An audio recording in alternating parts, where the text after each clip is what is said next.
அத்தியாயம் 81. சூரத்து தக்வீர், சுருட்டுதல். அளவற்ற அருளாளனும் நிகரற்ற அன்புடையோனுமாகிய அல்லாவின் திருப்பெயரால் துவங்குகிறேன்.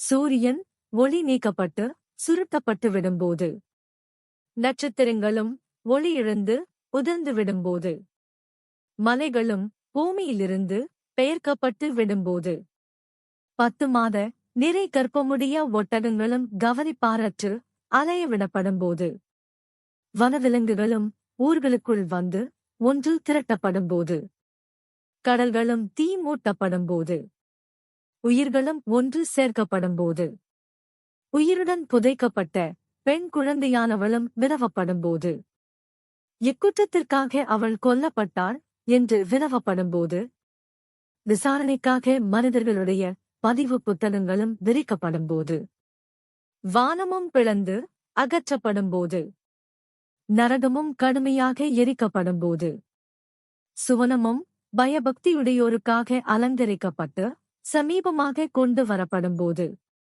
ஓர் ஆத்மாவும் தான் உலகில் செய்து கொண்டு வந்ததை நன்கறிந்து கொள்ளும். மனிதர்களே, நட்சத்திரங்களில் பின் சென்று விலகக்கூடியவற்றைக் கொண்டு நான் சத்தியம் செய்கிறேன். அவை செல்கின்றவை, மறையக்கூடியவை. இரவின் மீதும் சத்தியமாக அது பின்னோக்கிச் சென்று விடும்போது, காலையின் மீதும் சத்தியமாக அது வெளிப்பட்டு அதன் ஒளி தெளிவாகிவிடும்போது, நிச்சயமாக குரான் என்னும் இது மிக்க கண்ணியமுள்ள ஜிப்ரீல் என்னும் ஒரு தூதரின் மூலம் அனுப்பப்பட்ட கூற்றாகும்.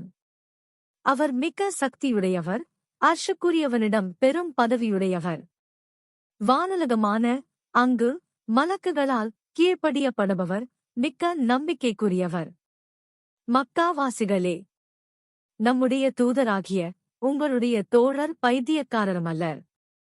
மேலும் திட்டமாக ஜிப்ரீலாகிய அவரை தெளிவான அடிவானத்தில் அவர் கண்டார்.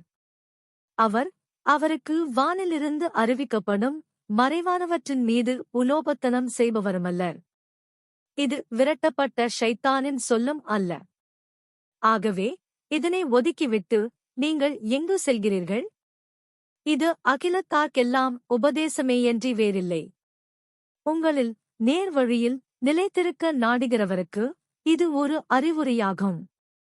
இன்னும் அகிலத்தாரின் இரட்சகனாகிய அல்லாஹ் நாடினாலன்றி நீங்கள் நல்லறிவு பெற நாடமாட்டீர்கள்.